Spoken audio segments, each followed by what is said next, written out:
ആ പാദസ്പർശം എന്നിലാർക്കെങ്കിൽ ആ പാദസ്പർശം മറ്റാരുടേതുമല്ല. ലോകാനുഗ്രഹി നബി സല്ലല്ലാഹു അലൈഹി വസല്ലം ആയിരുന്നു.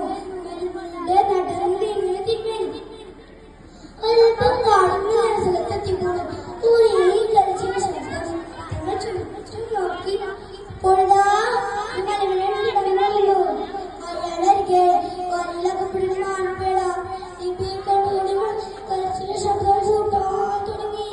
കണ്ണീര് പുറത്തുകൊണ്ട് മകനോട് പറഞ്ഞു, കണ്ടുചുണ്ടാക്കി 3 ദിവസം മേൽക്കുള്ള കുഞ്ഞുങ്ങൾക്ക് ഭക്ഷണം കഴിക്കുന്നതാണ്. വളരെ കാത്തിരിപ്പുണ്ടാവും. കുഞ്ഞുങ്ങൾക്ക് പാലൂട്ടി കൂട്ടുന്നിരിച്ചിടാം. അങ്ങനെ രക്ഷപ്പെടുത്തിയാലും മലവഴിയോട് പറഞ്ഞു, ഈ മാൻ അഴിച്ചുള്ളൂ. അതിന്റെ കുഞ്ഞുങ്ങൾക്ക് പാലൂട്ടി കൂട്ടിനെ തിരിച്ചെടുത്തു. ഇത് കേട്ട് മലവഴി ചിരിച്ചുകൊണ്ട് ചോദിച്ചു, ഈ മാൻ തിരിച്ചുള്ള